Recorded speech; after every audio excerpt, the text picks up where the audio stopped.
hiszen már többször kértétek, hogy csináljak egy olyat, hogy összehasonlítom a nyulakat, nyúlfajtáknak az összehasonlítása. Úgy döntöttem, hogy a pannonnal és a burgundi vörös nyúl összehasonlításával kezdem. Ez azért is fontos, mert ugye mind a két nyulat tartom, és aki régóta nézi a csatornámat, ők tudják, hogy nagyon sokféle nyúllal próbálkoztam. Az volt a cél minden esetben, hogy olyan nyulat találjak, és olyan nyulat kezdjek el tenyészteni, ami mindenképpen megfelel a gazdasági mutatóknak is, tehát jók a gazdasági mutatói. Úgyhogy érdemes végignézni, maradj velem, nagyon sok értékes információt és érdekes információt fogok megosztani veletek, nézzétek végig. Rögtön jövök.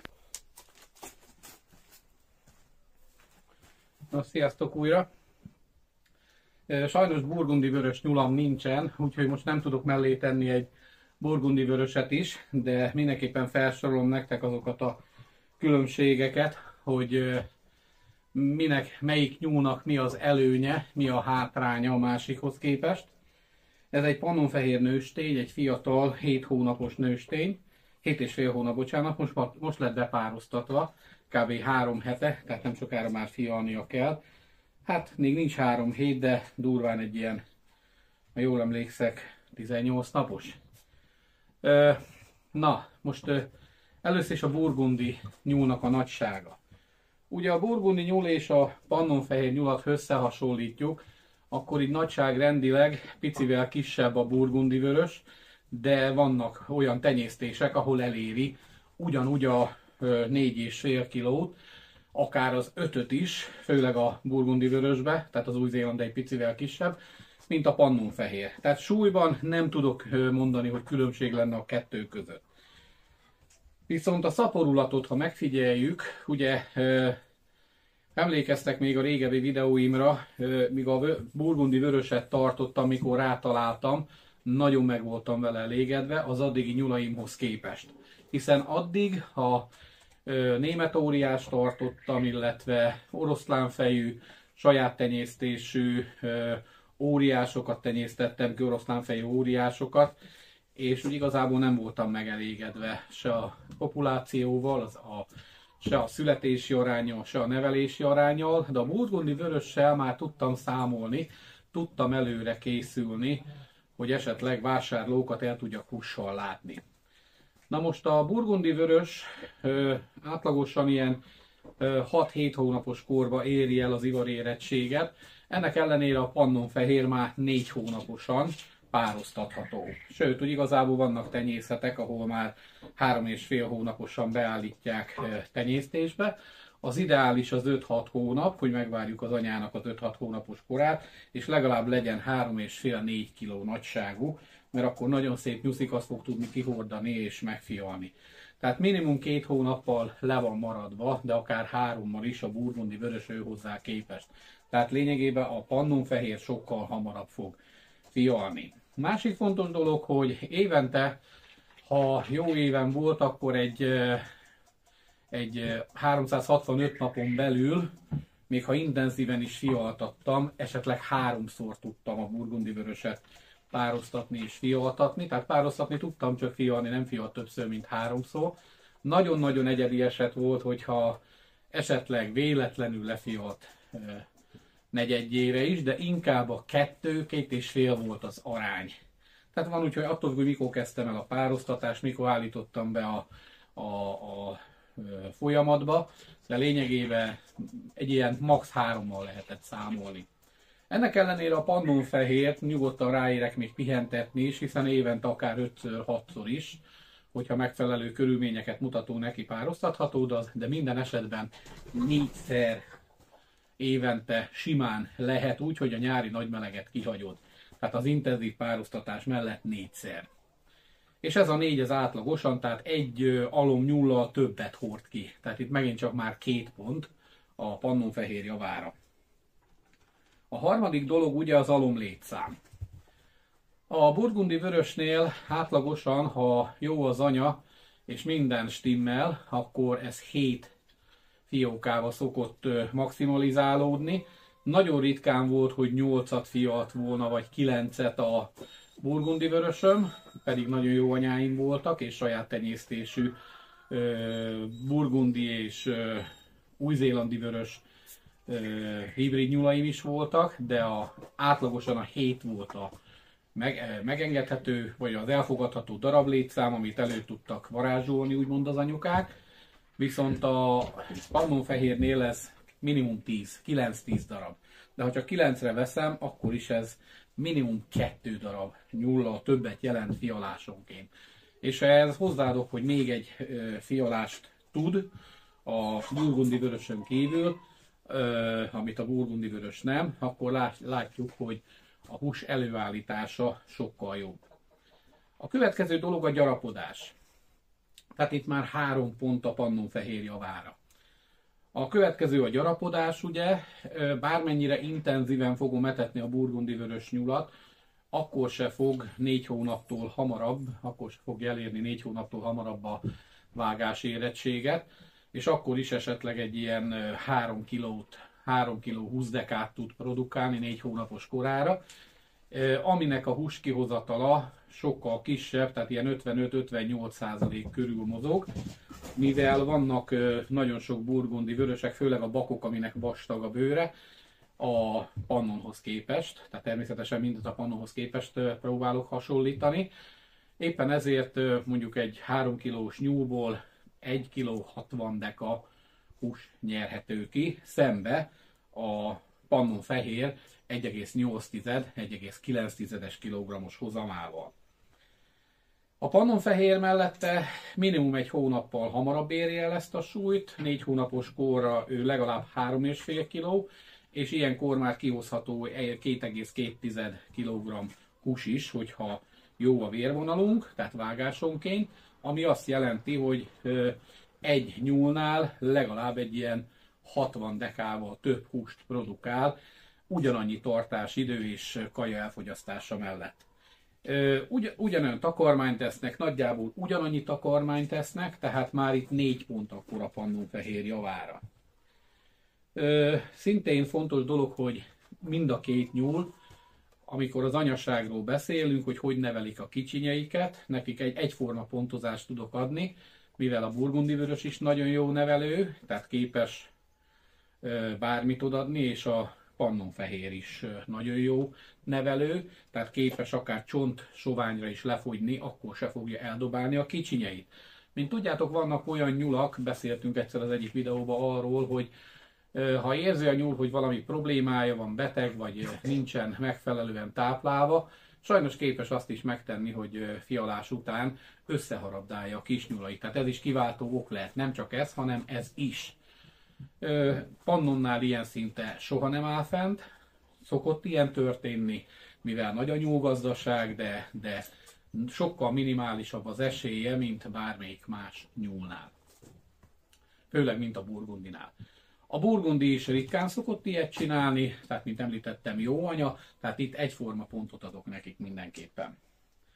Nagyon fontos tényező a számomra, hogy amikor beszéltem a feleségemmel, hogy bár most kimentem a burgundi vörösből gazdasági szempontok miatt, de annyira szép esztétikai nyúl, hogy ha szépségre szavazok, akkor mindenképpen, bár nagyon tetszik nekem a pannonfehér, az egyik legszebb nyúl a számomra, főleg a formáival, a gyönyörű formáival, a szőrével, az alakjával, de mégis amikor egy burgundi vöröset mellé teszek, azért egy ilyen szép rókaszínű burgundi vörös nyúl azért én szerintem esztétikai szempontból szebb, tehát ott inkább odaadnék egy pontot, hogyha látványra megyünk, és nagyon-nagyon cukik a kis nyulak is, annyira cukik, hogy le a kalappal, amikor picikék. Tehát mindenképpen a szépség, látvány tekintetében a burgundi vörös érdemel egy pontot. Viszont itt 4-1, akkor még mindig a pannonfehér javára, ha jól számolok. És van még egy fontos szempont, amivel belekezdtem, hogy feleségem jelezte, hogy gondold meg, hogy akarsz-e újra burgundi vöröset, mert elfelejtkeztem egy nagyon fontos dologról.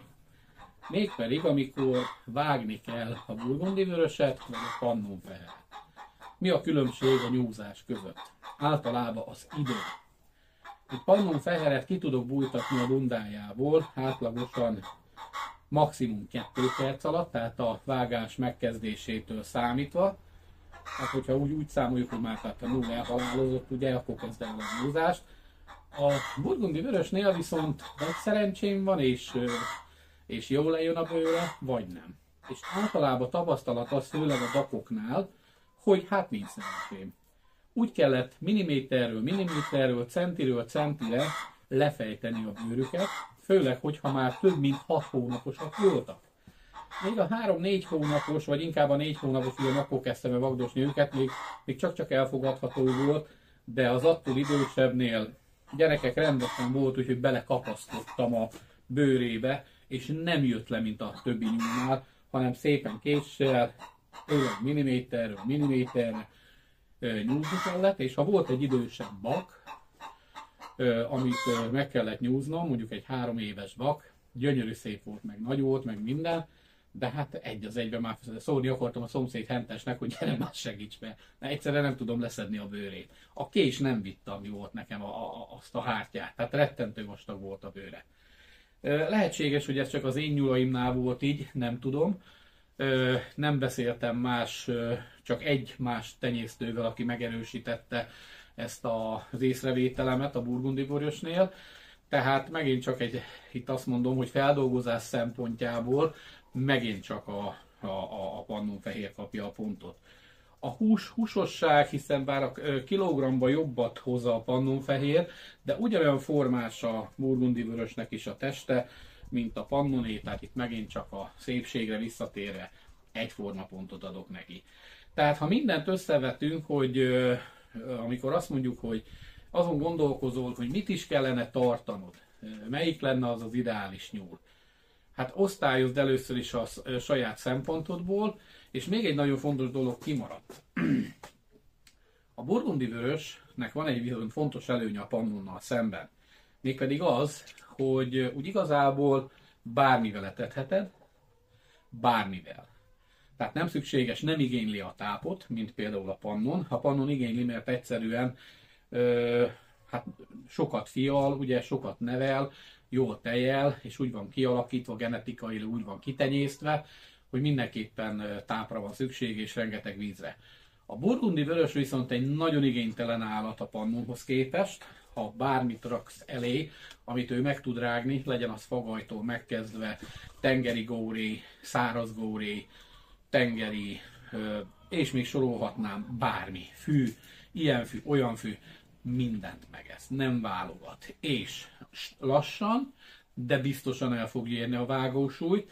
A pannonoknál viszont észrevettem, nézzétek milyen szép a tartása, pannonoknál viszont észrevettem egy különlegességet, hogy most több videómban is elhangzott, ugye, hogy nem nagyon pörgött ugye a nyúlvásár, mint ahogy tavaly, ez a háborús helyzet miatt, és visszavettem a tápot, és igyekeztem én is mindennel etetni. Hát bizony, még újra nem ütemeztem be a tápot a nyulaimnál, mikor így végighúztam a kezemet a hátukon, éreztem a gerincüket. Pedig mindig arra voltam úgy kifejezetten büszke, hogy az én nyulaim soha nem érződik a gerincük. Ennek most se érződik.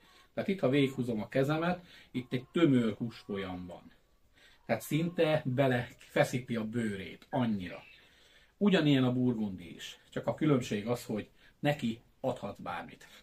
Úgyhogy itt már 2 pont a burgundi vörös javára, tehát döntsd el, hogyha vásárolni fogsz magadnak, miért szeretnél, milyen igényeid vannak, mind a 2 nyúl mellett én leteszem a voksomat, hogyha nem kell hetente vagy havonta 30 vagy 20 nyulat megnyúznod, akkor azzal az 1-2-vel el lehet bírni, hogyha csak 1-2-t vágsz hetente, az nem nagy dolog, de hogyha mondjuk 10-20 darab nyulat szeretnél levágni havi szinten, akkor mindenképpen a pannont javaslom, mert nagyon-nagyon szívni fogsz a burgundi vörösnek a nyúzásával.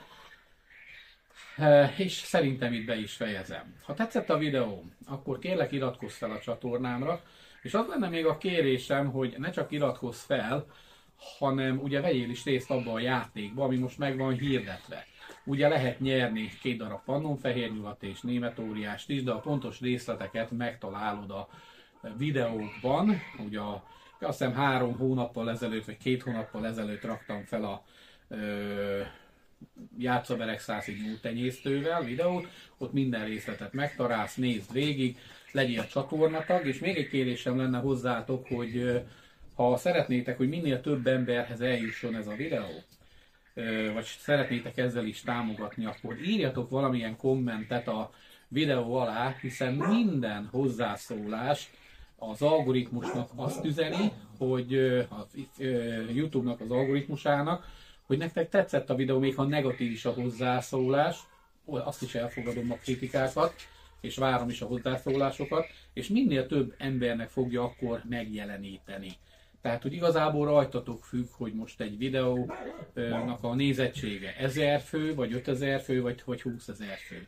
Mindig is rajtatok függ. Én köszönöm, ha néztél, és köszönöm, hogyha tudtam neked újat mondani, ha pedig nem, akkor elnézést, sőt, akkor örülök, mert akkor azt jelenti, hogy te is már évek óta csinálod ezt a nyúltenyésztést, és szívesen várom én is a tanácsokat, észrevételeket, hiszen, mint többször is említettem, én sem vagyok mindentudó.